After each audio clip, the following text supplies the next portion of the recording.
Октаныш районы сайлаучылары да активлык күрсәтте. Мотор үрнәкне район башлыгы Энгел Фәттахов үзе күрсәтте. Ул хатыны Сәрия ханым белән беренчеләрдән булып тавыш бирде. Республикабыз динамик рәвештә алга баручы Россиянең субъекты булып тора. Һәр өлкәне алып карасак та 5 ел белән 10 ел белән чагыштырганда зур үзгәрешләр.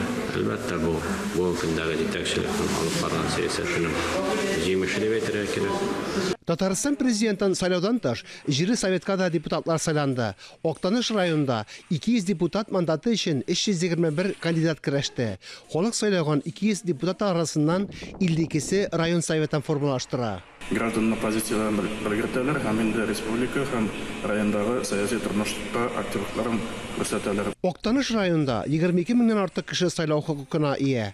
18 яшын тутырып, балик булган 76 кеше беренче сайлаучы буларак хөрмәтләнде.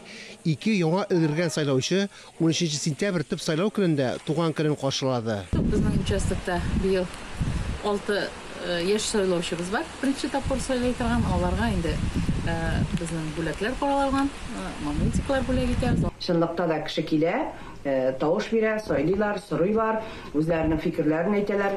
Октаныш хастаханәсендә эшләүче Рәсимә Саматова юбилей көнендә сайлау комиссиясе әгъзаларыннан котлаулар кабул итеп алды. Аңа сайлау көне тасвирланган магнит бүләк иттеләр. Халык инде бүгенге сайлауларга бик теләп катнаша, бик теләп йөри, актив йөри дип әйтәсе килә. Семья белән бер сайлауны калдырганыбыз юк. Политический активность күрсәтергә тырышабыз, гражданский дават итәргә тырышабыз.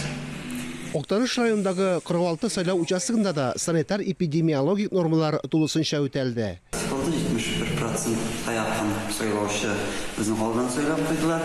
Бүгендә көн бик матур, халык бик актив иртәдән үк килә. Чөнки илебезнең, районыбызның киләчәге билгеләнә торган көн. Фанис Мөхәммәтов, Ләйсән Газизова, Октаныш районы мәгълүмат үзәге.